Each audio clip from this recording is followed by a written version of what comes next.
Welcome to the Salmon Runs YouTube. Enjoy the video. You begin by powering down and unplugging everything. That protects components. First, confirm the charger's voltage and amperage on the brick so you match specs. Then examine the cable and connector closely. Look for kinks, exposed wires, or bent pins. Use a flashlight and a toothpick to clear lint from the port, because even small debris can block contact. Once done, set the Chromebook aside and move to verifying the charger's output and continuity with simple tests. You now test the charger itself. Set a multimeter to DC volts and measure across the barrel or USB-C pins. The reading should match the brick within about 5%.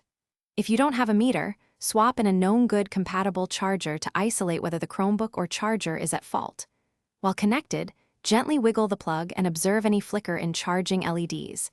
This shows broken wires or loose connectors. Make a note of any heat, smell, or unusual noise before the next step. You can apply quick fixes. Carefully tape frayed cable sections or swap the magnetic or USB-C tip if it's replaceable. These stop intermittent failures. For USB-C ports, use isopropyl alcohol on a lint-free swab to remove corrosion or grime, then allow full evaporation before plugging back in because moisture causes shorts. If the Chromebook still refuses to charge, back up your files and contact official service. Often the issue is a failed charging circuit or battery that requires professional replacement.